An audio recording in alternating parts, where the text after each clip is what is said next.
Easy है, कोई दिक्कत वाली बात नहीं है। ठीक है, देखो लास्ट अपने क्या टॉपिक पढ़ा था?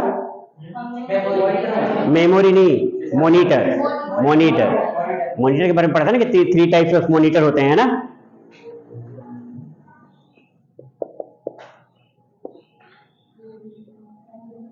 कोई बात नहीं, बैठ जाए बैठ जाए।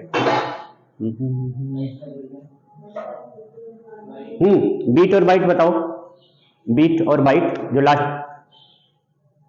पहली बार सुना है? कल तेरे को नहीं बताया था शाम को? लास्ट क्या बताया था? पता होता नहीं, ऐसा नहीं कि पता नहीं, बताया है तो इसका मतलब पता होना चाहिए। यूनिट नहीं बताया था? बताया था नहीं यूनिट, तो बताओ उसको पूरे को मैं लिखूं। रुक जा, पूछूंगा, सबका नंबर आएगा। बोल बोल बोल, जल्दी फटाफट बोल। 1 बीट। हाँ ठीक है, अब रुक जाओ, एक मिनट रुक जाओ, उसी को बोलने दो। 8 बीट बराबर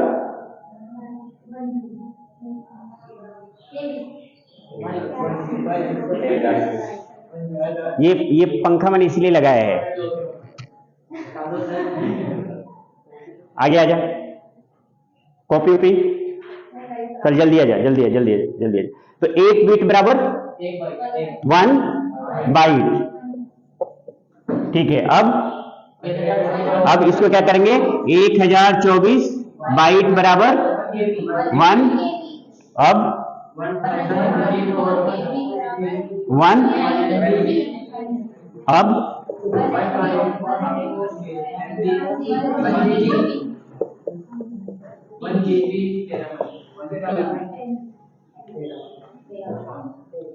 आज क्या सेकेंड डे क्लास है, मैं चाहता नहीं कि कल से तुम आओ मत, है ना? तो है ना, याद करो, याद करने की कोशिश करो ताकि अपन, है ना। तो ये बीट एंड बाइट सिंपल है। क्या सिंपल है? इतना याद रखना है, 1 बीट फिर 1 और फिर 1024 से मल्टीप्लाई करते जाओ, ये आ जाएगा। ठीक है।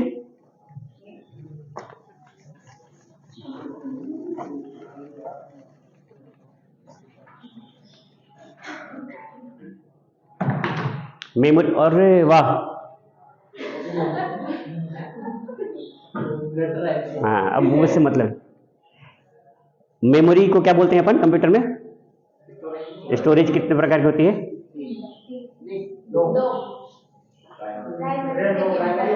प्राइमरी में कौन कौन से?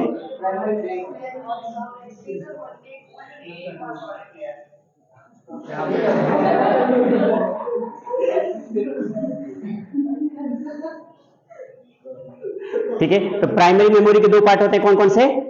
रैम और रोम। रैम का फुल फॉर्म क्या होता है? और रोम का? सब ग्रुप में बोलते हैं ना, तो किसी किसी का दब भी जाता है, मेरे को क्या, अरे हाँ बोल रहा हूँ।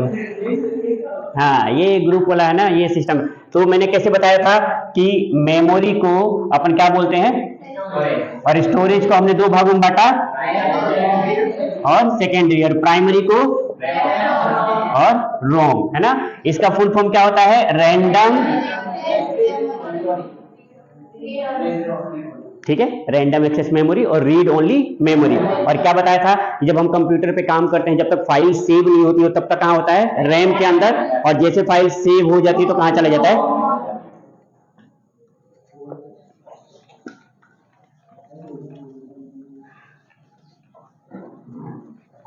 देखो,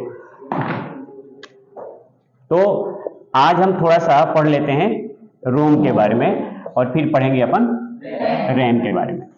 ठीक है, तो मैंने कल बताया था कि रोम को हम चेंज नहीं कर सकते, इसमें जो प्रोग्राम बनते हैं वो ऑटोमेटिक क्या हो जाते हैं? सेव हो जाते हैं ना। अब ये रोम भी है ना, अब मेरे साथ तो दिक्कत ये है कि सबको मैं डिवाइड कर देता हूं। ये भी क्या है? 3 प्रकार के। कौन कौन से? पी रोम, ईपी रोम और ईईपी। देखो क्या होता है, अब जैसे मान लो कि अब तो क्या चीजें चेंज होती जा रही है ना। मान लो कि मैंने कंप्यूटर खरीद लिया, सर्वर खरीद लिया, सर्वर 2 लाख के, 4 लाख के, 5 लाख के, 10 लाख के आते हैं। अब उसमें रोम आ गया, तो रोम को मैं चेंज नहीं करूंगा तो उसको अपडेटेड कैसे करूंगा? तो इसके लिए फिर एक नई टेक्निक है जिसमें हम रोम को भी क्या कर सकते हैं, चेंज कर सकते हैं। अब कैसे चेंज कर सकते हैं, उसके लिए हमने 3 टाइप के रोम बनाए। पहला पी रोम, अब इसका फुल फॉर्म पहले सुन लो, programmable read only memory. Programmable read only, अब इसके आगे ई लग गया तो erasable programmable read only memory. ठीक है, इसका क्या है, प्रोग्रामेबल रीड ओनली, और इसके आगे क्या लग जाएगा, इरेजेबल, तो erasable programmable read only memory. और इसका electrical erasable programmable read only memory. देखो, प्रोग्रामेबल रीड ओनली मेमोरी। अब इससे पहले हमने क्या लगा दिया, इरेजेबल। ठीक है, और इसमें क्या लगा दिया, इलेक्ट्रिकल इरेजेबल। ठीक है, राइटिंग मेरी बहुत अच्छी है, वेरी गुड मिलता है मेरे को, है ना, इसमें कोई डिस्टर्ब नहीं करेगा ना, सबको समझ में आ रहा है ना? ठीक है, तो प्रोग्रामेबल रीड ओनली मेमोरी, ऐसी मेमोरी जिसमें बनाए गए प्रोग्राम को हम कभी भी इरेज नहीं कर सकते, चेंज नहीं कर सकते, वो क्या कहलाता है, पी रोम। मतलब पी रोम में बनाए गए प्रोग्राम को ना तो हम चेंज कर सकते हैं, ना डिलीट कर सकते हैं, कुछ भी नहीं कर सकते। ठीक है, अब erasable programmable read only memory में हम क्या कर सकते हैं, प्रोग्राम को इरेज कर सकते हैं, चेंज कर सकते हैं और अपडेट कर सकते हैं। कैसे? तो एक रे के थ्रू, ठीक है, रे के थ्रू हम प्रोग्राम को क्या कर सकते हैं, चेंज कर सकते हैं, है ना, नया डाल सकते हैं, अपडेट कर सकते हैं। इसमें लेकिन क्या होता है, थोड़ा सा टाइम लगता है, मतलब एक प्रोग्राम को मुझे नया अपडेट करने में, चेंज करने में टाइम लगता है, तो इसलिए हम लास्ट में क्या लेके आए, इलेक्ट्रिकल। इलेक्ट्रिकल को फटाफट हम क्या कर सकते हैं, चेंज कर सकते हैं। इसलिए ये electrical erasable programmable readable only memory के अंदर हम जो भी प्रोग्राम बनाते हैं उसको इलेक्ट्रिकली चेंज कर सकते हैं। इसमें रे के थ्रू चेंज होता है और इसमें बनाए गए प्रोग्राम को चेंज नहीं कर सकते। तो एक काम करो, रोम लिख लो और ये लिख लो, क्योंकि याद नहीं होंगे ना, कॉपी पे लिखो आप। और वैसे ये सारी की सारी वीडियो आपको मिल जाएगी यूट्यूब पे, मेरे चैनल को आप लोग के पास में है ही, तो सारे के सारे वीडियो मिल जाएगा वहां पे। ये आप लोगों की जो क्लास के अंदर बेइज्जती हो रही है ना, यूट्यूब पे लाइव है, वो तो मैं लगा दूंगा ना, शक्ल से घुमा दूंगा, है ना, इसमें कोई दिक्कत वाली बात नहीं है। लिख लो, रोम। रोम 3 प्रकार के होते हैं, कौन कौन से, पी रोम, ईपी रोम और ईईपी लिख लो, और इनके फुल फॉर्म भी लिख लो ताकि याद रहेंगे। जितने भी मैंने कल भी बताया था, इसको RACIT तक मत लेना, जितने भी गवर्नमेंट जो अपन जॉब देंगे ना, अपन आगे जो भी तैयारी करेंगे उसमें सब कुछ ही आएगा। अब उन्होंने कंप्यूटर का एक पेपर कर दिया है, कंप्यूटर के पेपर में ये सारा सब कुछ आएगा जो भी पढ़ाऊंगा मैं। तो लिखो, रोम। रोम 3 प्रकार के होते हैं, first is P ROM, second is EP ROM, और पी रोम के आगे लिखो प्रोग्रामेबल रीड ओनली मेमोरी। अब कुछ programmable read only memory, programmable read only memory, इसके आगे क्या लगा लेना, इरेजेबल। इरेजेबल, जिसको अपन इरेज कर सकते हैं, erasable programmable read only memory.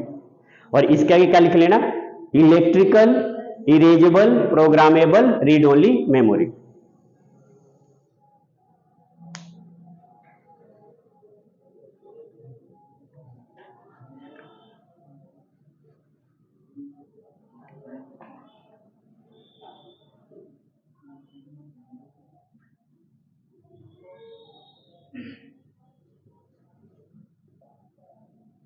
ठीक है ना, वेट नहीं करूंगा इतना, देख लेना, लिख लेना किसी और से।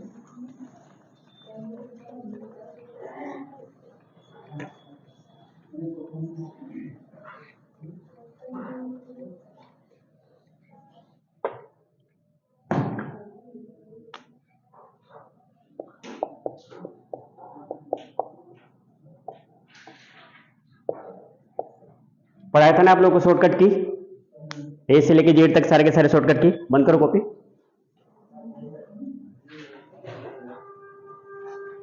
हाइपरलिंक का शॉर्टकट की क्या होगा?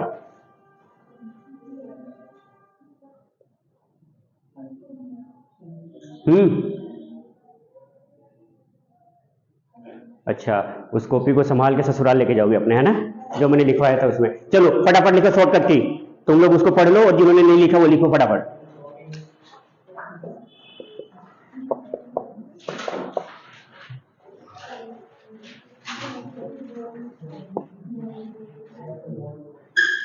आ रहा क्या कुछ याद? ठीक है, देखो कंट्रोल ए से होगा सेलेक्ट ऑल, जिसने नहीं लिखा फटाफट लिखते जाओ। कंट्रोल ए से सेलेक्ट ऑल, बी से बोल्ड, सी से कॉपी, डी से फॉन्ट। मुझे कल सबकी कॉपी में चाहिए, मुझे कल सबकी कॉपी चाहिए। ऐसा नहीं कि ये लिख रही तेरी कॉपी कहां गई? अच्छा, इससे कॉपी करेगी। अच्छा हाँ हाँ, कल सब लोग अपने अपने कॉपी में, ठीक है ना। तो कंट्रोल ए से सिलेक्ट ऑल, बी से बोल्ड, सी से कॉपी, डी से, अच्छा डी से किसने लिखा है? मैंने लिखवाया है। तो फिर डी से फॉन्ट, ई से क्या होगा? Centre alignment.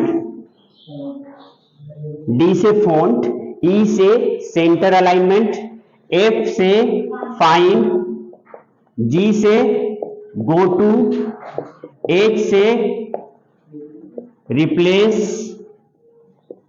आई से इटैलिक, जे से जस्टिफाई, के से हाइपरलिंक, एल से लेफ्ट अलाइनमेंट, एम से इंडेंट, एन से न्यू फाइल, ओ से ओपन, पी से प्रिंट,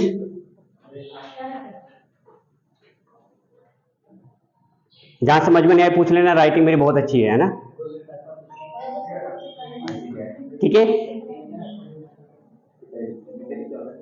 इटैलिक थोड़ा सा टेढ़ा हो जाएगा।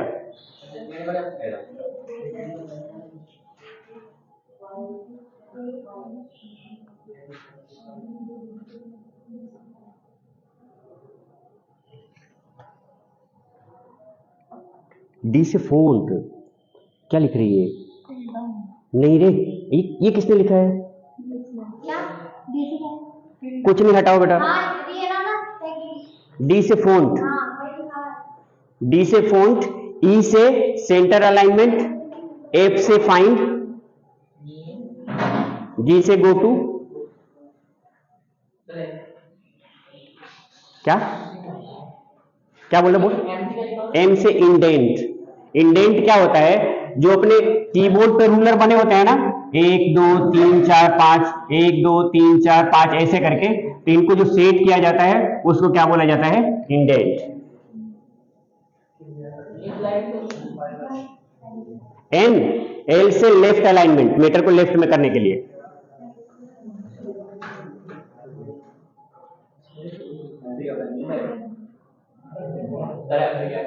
हाँ, एम से इंडेंट बेटा, बता रहे हैं इंडेंट। एन से न्यू फाइल, ओ से ओपन, पी से प्रिंट, क्यू से रीसेट पैराग्राफ, अपने पैराग्राफ को रीसेट करने के लिए, आर से राइट अलाइनमेंट,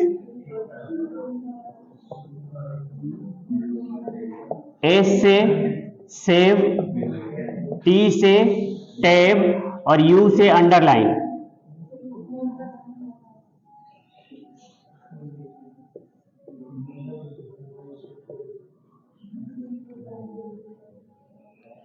बोल बोल बोल।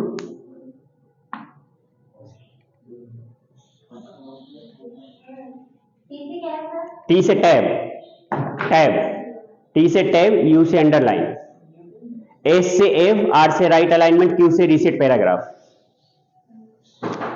और वी से तो पता ही अपन को पेस्ट, W से क्लोज, X से कट, Y से रीडू और Z से अंडू। ये A से लेके Z तक सारे के सारे शॉर्टकट की है, कल सबको याद होना चाहिए। रीडू से जैसे आपने कोई डिलीट कर दिया तो कंट्रोल Z से वापस आ जाएगा, फिर Y करूंगा, मतलब एक स्टेप आगे एक स्टेप पीछे जाता है। कुछ मैंने मैटर लिखा और कंट्रोल Z किया, वापस हट गया, फिर Y करूंगा तो फिर से वापस आ जाएगा।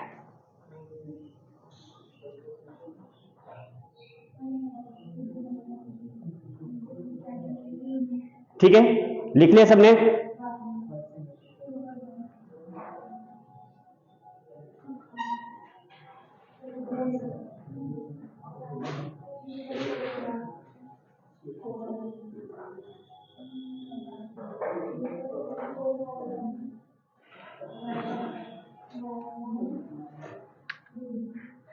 Y redo, Z undo,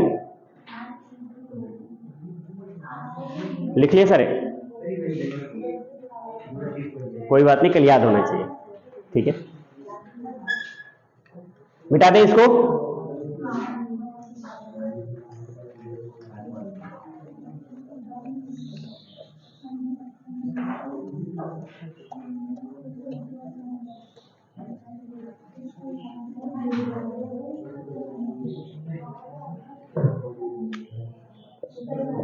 control plus enter से new page, control plus enter करेंगे तो न्यू पेज।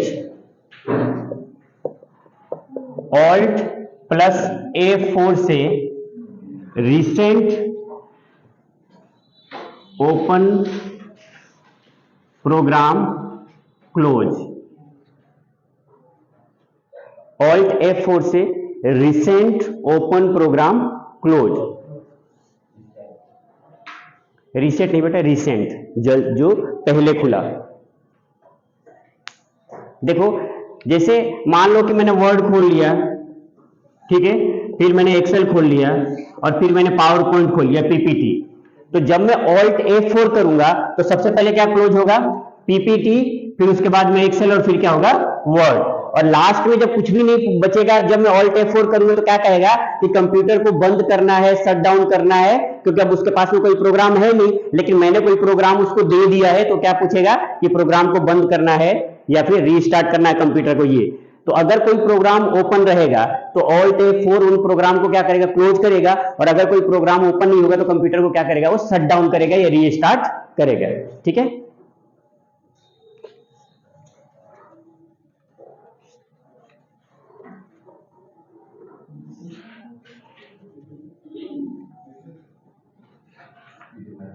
तो एक बार अपन क्या करते हैं, कल वाला रिवीजन मार लेते हैं फटाफट, है ना?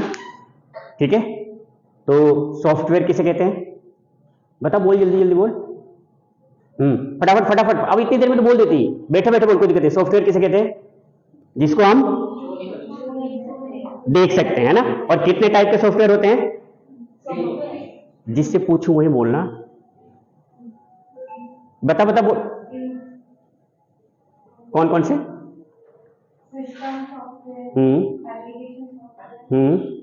और यूटिलिटी, है ना? सॉफ्टवेयर जिसको हम देख सकते हैं लेकिन छू नहीं सकते, जैसे जिस प्रोग्राम पे अपन काम कर रहे हैं, वर्ड, एक्सेल, पावर पॉइंट, वो सारे के सारे क्या कहलाते हैं? सॉफ्टवेयर कहलाते हैं। और 3 प्रकार के सॉफ्टवेयर होते हैं। सबसे पहला सिस्टम सॉफ्टवेयर, एप्लीकेशन और यूटिलिटी। सिस्टम सॉफ्टवेयर वो सॉफ्टवेयर होते हैं जिनके थ्रू कंप्यूटर चलते हैं, जैसे विंडो 10, विंडो XP, ये सारे के सारे क्या होते हैं? सिस्टम सॉफ्टवेयर कहलाते हैं। और जिस प्रोग्राम पे अपन काम करते हैं वो एप्लीकेशन सॉफ्टवेयर कहलाता है। और अगर इनमें कुछ भी दिक्कत आ जाए, चाहे कुछ हो जाए, तो उनको रिपेयर करने के लिए किसका काम लेते हैं? यूटिलिटी सॉफ्टवेयर का। जैसे मैंने क्या बताया था, एंटीवायरस और डीएम। एंटीवायरस इसलिए चलाते हैं कि प्रोग्राम कंप्यूटर के अंदर जो वायरस आ गया उसको सही करेगा, और डीएम चला के हम हार्ड डिस्क को क्या करते हैं? रिफ्रेश करते हैं। ठीक है, और हार्डवेयर को हमने कितने भागों में बांटा? बोलो, सब बोलो, ताकि तुम्हारी एक दूसरे की कमियां छूट जाए। हार्डवेयर कितने प्रकार की? कौन कौन से? सीपीयू और पेरिफेर। अरे नालायको, दैट इज कंप्यूटर। कंप्यूटर को हमने क्या किया? कौन कौन से? और सॉफ्टवेयर। हार्डवेयर को कितने भागों में बांटा हमने? कौन कौन से? और पेरिफेरल। सीपीयू को कितने भागों में बांटा अपने? कौन कौन से? और पेरिफेरल को दो।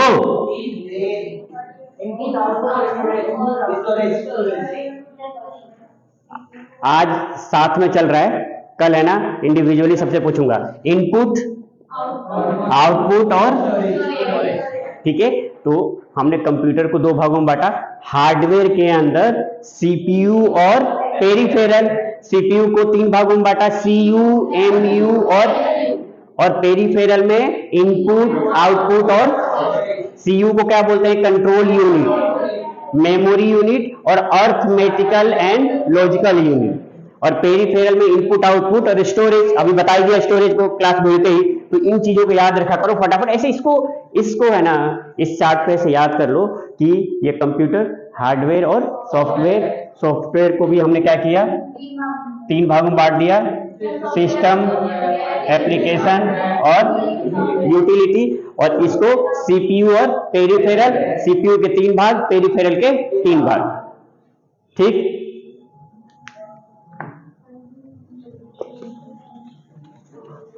क्या टाइम है बच्चों? 5:11। 4 मिनट और है तुम्हारी बैंड बजाने के लिए। कुछ पूछ लूं मैं, है ना?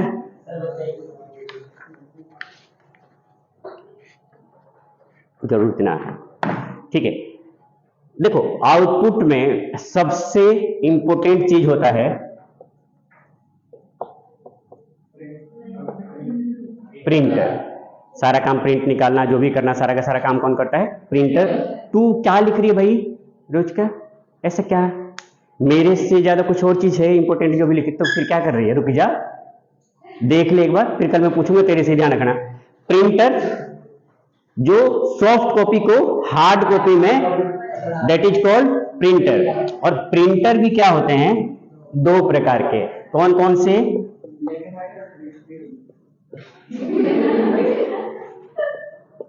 इम्पैक्ट प्रिंटर और नॉन इम्पैक्ट। बिल्कुल ही गलत बोला था, मतलब उसे दूर दूर से कोई वास्ता नहीं था, कलर का ऐसा कुछ। देखो, तो प्रिंटर क्या होता है? दो प्रकार के प्रिंटर होते हैं, इम्पैक्ट प्रिंटर और नॉन इम्पैक्ट प्रिंटर। इसमें आप लोगों की कोई गलती नहीं है कि ये नहीं आता, है ना? क्योंकि ये शब्द आपके लिए क्या है? ये नए वर्ड है ना? और हम लोगों ने ऐसा एक्सपेक्टेशन भी नहीं किया था कि ये मैं आपको बताऊंगा, लेकिन ये बहुत यूजफुल है। इस सबके नोट्स में आप लोगों का क्या करूंगा? व्हाट्सएप कर दूंगा सब कुछ। ये टोटली बना हुआ जो जो बता रहा हूँ सबके नोट्स मेरे पास में पड़ा है, सब मैं आपको पीडीएफ के रूप में भेज दूंगा, है ना? नहीं तो चैनल पे तो हो ही, वहां पे जाओ, लाइव क्लासेस आज की डेट का देखोगे तो आज का पता चल जाएगा। कल वाले में जाओगे तो कल के जितने भी पढ़ाए हैं, जितने भी मैंने रामायण, महाभारत, जो गीता के सार दिए हैं, वो सब आपको वहां पे दिखाई दे जाएगा, जैसे मैं अभी बोल रहा हूँ। कोई कट नहीं, कोई एडिट नहीं। अगर तुम्हारी क्लास के अंदर बेइज्जती भी है तो वो उसी तरीके से रिकॉर्डेड है, नो एडिटेड। ठीक है, कल तो नाम से बुलाऊंगा, आज तो ठीक है ना? चलो, कोई दिक्कत नहीं। तो ताकि पता तो चले ना कि हम लोग कितना पढ़े हैं ना। 30 दिन की तुम्हारी क्लासेस चलेगी और 30 दिन में तुम्हारी बैंड बजा दूंगा पढ़ा के, थ्योरी क्लास की, इस चीज तो गारंटी है। और अपन जब जाएंगे ना यहाँ से सीख के, तो कुछ ना कुछ लगेगा कि अपन ने सीखा है ना? तो ठीक है। तो प्रिंटर को हमने दो भागों में बांटा, इम्पैक्ट और नॉन इम्पैक्ट। इसके बारे में कल बताऊंगा, बस इतना सा बता रहा हूं कि देखो, एक प्रिंटर होता है जो रिबन स्टिक के माध्यम से प्रिंट करता है। जब आप कभी कोर्ट वोट में जाते हो ना, तो वो टाइप करते हैं, है ना? वो टाइप करते हैं, टाइप करते हैं तो क्या लगाता है? एक रिबन लगा होता है और रिबन पे इंक लगा हुआ होता है। अब जैसे उसको रितेश टाइप करना है तो एक स्टिक आएगी आर और प्रिंट हो जाएगा आर, फिर ITESH। तो ऐसे क्या 26 अल्फाबेट उस पे होंगे। जैसे वो टाइप करेगा तो रिबन स्टिक के माध्यम से जो प्रिंट करता है वो एक अलग प्रिंटर होता है। एक अपन बैंक में जाते हैं, पासबुक पे अपन क्रेडिट डेबिट लिखवाते हैं ना, तो एक एक लाइन करके प्रिंट होता है। आज का कितना पैसा है, आज कितना का गया, वो प्रिंटर अलग होता है। और एक लेजर प्रिंटर होता है जो पूरा प्रिंट एक साथ ही क्या करता है? निकाल के देता है। ठीक है, तो बस इतना से ध्यान रखो। कल मैं बताऊंगा कि इम्पैक्ट प्रिंटर क्या होता है, नॉन इम्पैक्ट प्रिंटर क्या होता है। बैंक में अपन पासबुक लेके जाते हैं, पासबुक लेके जाते हैं, जाओगे थोड़े दिन के बाद में जाओगे, जब अपन कमाने लगेंगे तो बैंक में लेके जाएंगे पासबुक। आजकल तो जरूरत है ही नहीं, है ना? आजकल तो सारा का सारा ऑनलाइन हो जाता है। जब अपन पासबुक लेके जाते हैं ना, तो एक एक लाइन को प्रिंट करता है। तो ऐसे प्रिंटर जो एक एक लाइन को प्रिंट करते हैं उनको क्या कहते हैं? ऐसे प्रिंटर जो पूरे पेज को प्रिंट करते हैं और ऐसे प्रिंटर जो एक एक कैरेक्टर को प्रिंट करते हैं उनको क्या बोलते हैं? वो सारी की सारी चीजें कल देखेंगे। तो आज के लिए tata, bye bye, best of luck.